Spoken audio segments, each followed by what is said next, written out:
Apple cider vinegar can be an incredible tool to pair with intermittent fasting, especially if weight loss and blood glucose stabilization are some of your main goals. But I know there's also a lot of confusion around how to actually use apple cider vinegar. So today I want to share with you guys 3 ways that I actually use apple cider vinegar in my daily intermittent fasting routine. All right guys, if you're new to my channel and you don't know who I am, my name's Autumn and I'm a certified clinical nutritionist with my master's in nutrition human performance.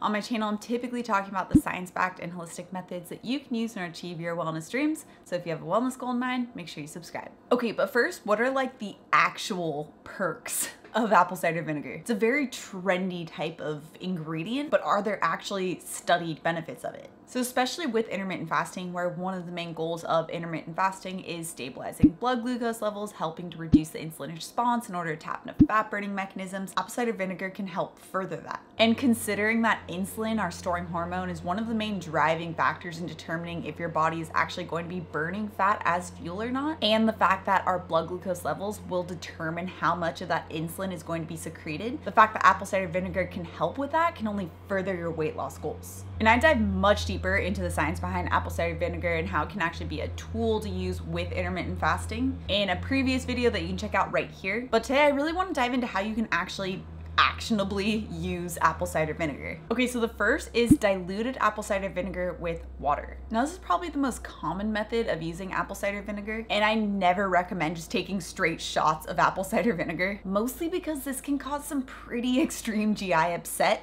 afterwards. I mean, if you've ever done this before, which I definitely have done this in the past before, you'll notice that you feel pretty queasy really quickly. And ultimately, awesome weight loss is a goal, but we also want to feel good at the same time. So having that shot of just pure apple cider vinegar isn't really going to be that awesome for you. And in fact, some people might still even experience some sensation of queasiness when first starting to use apple cider vinegar, even in its diluted form. So this is where you can experiment with using slightly less of the apple cider vinegar and help your body adapt to it. Now, I like using about 1 tablespoon of apple cider vinegar diluted in roughly 8 ounces of water. This 1 tablespoon is usually what's actually been studied in terms of the benefits of apple cider vinegar. In fact, A&Peeps following the complete intermittent fasting bundle protocols tend to use this route as well. Although theirs is slightly adjusted by also adding in the Celtic sea salt for a high quality source of electrolytes, which is especially important for intermittent fasting and for when your insulin levels are coming back down. Which, if you are curious on the step-by-step deets on how to actually implement intermittent fasting, I do have the complete intermittent fasting bundle linked down in the description below. Now there's this whole controversy around having apple cider vinegar that's diluted and drinking it through a straw or just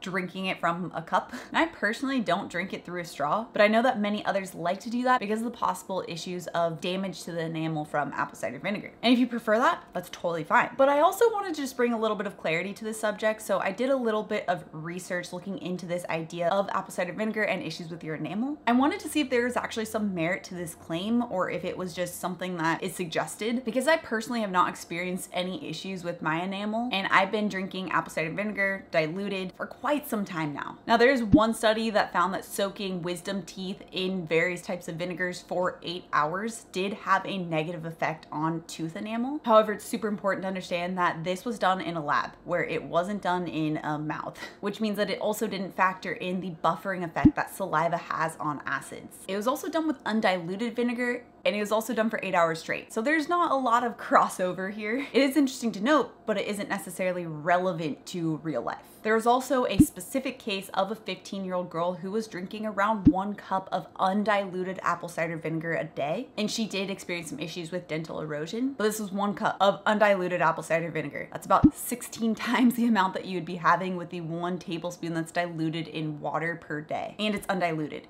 which really makes a big difference in terms of the chemistry of the acid. Diluting the apple cider vinegar in water really makes a big difference in the acid of the apple cider vinegar itself, or rather in the drink that it now makes. This goes back to a little bit of Gen Chem days, so get ready for a little nerd sesh here. So most of us know water is a neutral solution, which means that it has around a pH of 7. And what the pH is really testing for is the concentration of hydrogen ions. So it's a little flip-flop in thinking here, but when you actually have more hydrogen ions, it's a lower pH and it means it's more acidic. Where if you you have a higher pH, you actually have less hydrogen ions and it's less acidic or more basic. So apple cider vinegar is going to be more concentrated in hydrogen ions, which means that it's more acidic. And water, which it's being diluted in, is going to have much less hydrogen ions, which means it's much less acidic. So when you actually add the vinegar into the water, this makes it so that the pH changes of both, because now you're mixing those hydrogen ions together. So this means that the pH of the diluted form of the apple cider vinegar is much less acidic than if you were to have the undiluted form of apple cider vinegar. So by drinking the diluted form of apple cider vinegar, you're actually making it much less acidic than if you were to have the undiluted form. Now, this is a completely side tangent. I just thought it was important for you guys to know and understand that. So if you choose to drink it through a straw, totally fine. If you choose not to, and if your teeth don't seem to be making any changes, then that seems to be fine too. Okay, so the second way that you can use apple cider vinegar is by diluting it in tea. So if you're not a fan of just the straight taste of apple cider vinegar, even when it is diluted, this might be a good option for you. In fact, one of the AM peeps actually led me on to this tip. Would have never thought of that. But the tea flavor kind of masks the flavor of the apple cider vinegar. It's kind of like how some people will add in lemon into their tea. And I found that green tea tends to be the best option in terms of flavor, but really whatever tea that you like is going to be the best for you. I've only used this method a couple of times to test it out, but a lot of the AM peeps really swear by it, so it's worth testing out if you don't like the taste of apple cider vinegar. So you can just dilute 1 tablespoon's worth of that apple cider vinegar with about 8 to 12 ounces of the tea of your choice. Okay, the third is apple cider vinegar and sparkling water. So if you're a fan of kombucha, then this might be like right up your alley, because kombucha already has a faintly vinegary taste to it, and it's bubbly and it's cold. So by just adding in the apple cider vinegar into the sparkling water, it can kind of make it taste like a kombucha.